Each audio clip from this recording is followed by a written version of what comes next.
Hello everyone, this is Bilal from English with AB and in this video we are going to learn some daily routine English sentences.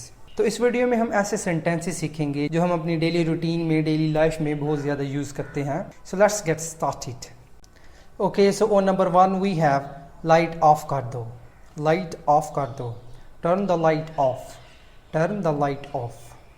Light on कर दो. Light on कर दो. Turn the light on. Turn the light on. अगर TV की volume बहुत ज़्यादा है और आप किसी से कहना चाह रही हो कि टीवी की वॉल्यूम कम कर दो, तो आप कह सकते हो turn the TVs volume down. Turn the TVs volume down. या आप सिंपली कह सकते हो turn the volume down. Turn the volume down. और अगर आप किसी से कहना चाहते हो कि टीवी की आवाज़ ऊंची कर दो, turn the TVs voice up. Turn the TVs voice up. या आप सिंपली कह सकते हो turn the voice up. Turn the voice up. मेरे लिए एक गिलास पानी लेके आओ. Bring me a glass of water. Bring me a glass of water. आज क्या डेट है? आज क्या डेट है? What's the date today? What's the date today? जो what's है ये शॉर्ट फॉर्म है what is की. What's the date today?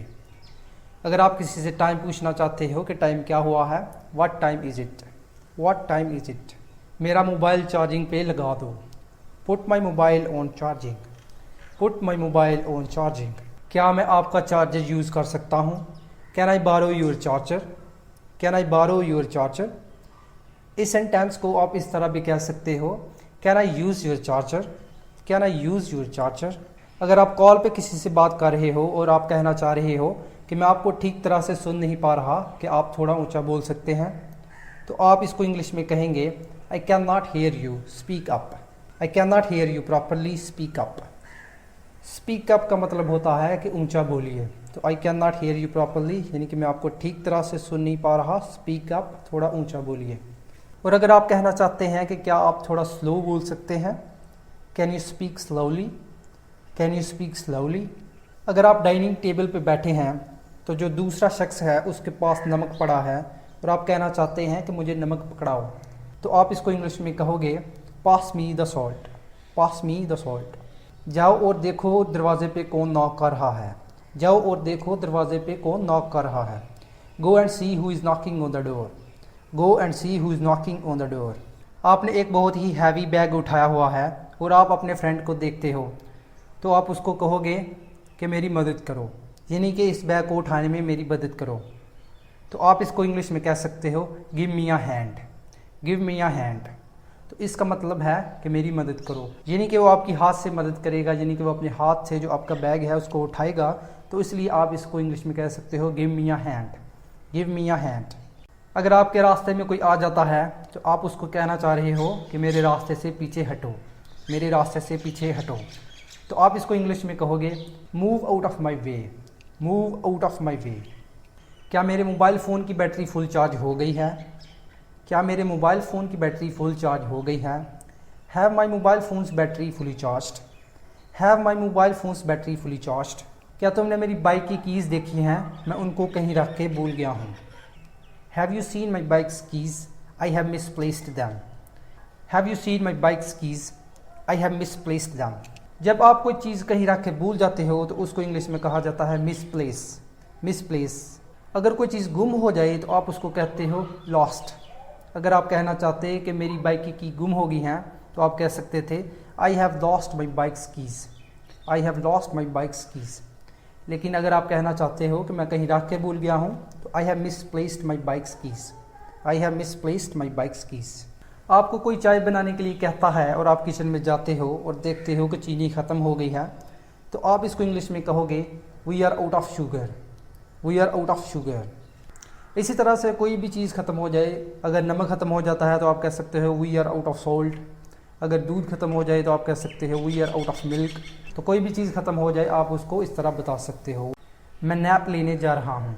I am going to take a nap. I am going to take a nap. जब हम दिन के वक्त थोड़ी देर के लिए सोते हैं या रेस्ट करते हैं तो उसको नैप कहा जाता है. आप अपने फ्रेंड्स के साथ बैठे हो और अगर आपको कोई कॉल आ जाती है तो आप अपने फ्रेंड से कहना चाह रहे हो मैं 1 मिनट में वापस आया. मैं 1 मिनट में वापस आया. I will be back in a minute. I will be back in a minute. वहाँ 8 बजे पहुँच जाना. वहाँ 8 बजे पहुँच जाना. Be there at 8 o'clock. Be there at 8 o'clock। और अगर आप कहना चाह रहे हो कि वहाँ ठीक 8 बजे पहुँच जाना, यानी कि पूरे 8 बजे पहुँच जाना, तो आप इसको इंग्लिश में कहोगे be there at sharp 8 o'clock। Be there at sharp 8 o'clock। Sharp 8 o'clock यानी कि ठीक 8 बजे। मैं तुमको एक बहुत ही ज़रूरी बात बताने लगा हूँ, ध्यान से सुनो।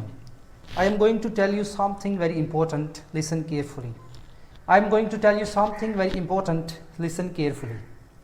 अगर आपसे कोई कहता है कि मेरी बात ध्यान से सुनो, तो आप कह सकते हो इंग्लिश में I am all ears।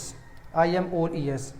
I am all ears ये एक इडियम है जो कि हम तब यूज़ करते हैं जब हम कहना चाह रहे हैं कि मैं पूरे फोकस से तुम्हारी बात सुनने के लिए तैयार हूँ। जो होना था वो हो गया, जो होना था वो हो गया। What's done is done। What's done is done। ये फ्रेज़ आप किस सिचुएशन में यूज़ कर सकते हो? लेट्स सपोज कि आपके फ्रेंड का रिज़ल्ट आता है और उसका रिज़ल्ट बहुत ही बुरा आता है और वो सैड है, तो आप उसे कह सकते हो जो होना था वो हो गया। What's done is done। अगले साल तो मेहनत करके ज़्यादा अच्छे मार्क्स ले सकते हो। Next year you can work hard and get good grades. Next year you can work hard and get good grades, यानी कि जो होना था वो हो गया, अगले साल तो मेहनत करके ज़्यादा अच्छे ग्रेड हासिल कर सकते हो। What's done is done। Next year you can work hard and get good grades. अगर आप कहना चाहते हो कि मुझे भूख लगी है, तो इसकी इंग्लिश बहुत ही सिंपल है, आई एम हंग्री। लेकिन अगर आप कहना चाह रहे हो कि मुझे बहुत ही ज़्यादा भूख लगी है, तो आप इसको इंग्लिश में कहोगे I M starving. I am starving. और अगर आपने बहुत ज़्यादा खा लिया है और आप कहना चाह रहे हो कि मैं फुल हो चुका हूँ, तो आप इसको इंग्लिश में कहोगे I am stuffed. I am stuffed. Okay, so next phrase है have a nice day. Have a nice day. तो ये फ्रेज़ हम कन्वर्सेशन के लास्ट पे यूजुअली बोलते हैं, यानी कि जब हमारी बात ख़त्म हो जाए तो हम ये विश करते हैं कि हैव अ नाइस डे, कि मैं उम्मीद करता हूँ कि आपका दिन अच्छा गुजरे। Have a nice day. Okay, so we have learned some useful daily routine English sentences. I hope this video was helpful। We will meet again in next video। Till then, goodbye and take care of yourself।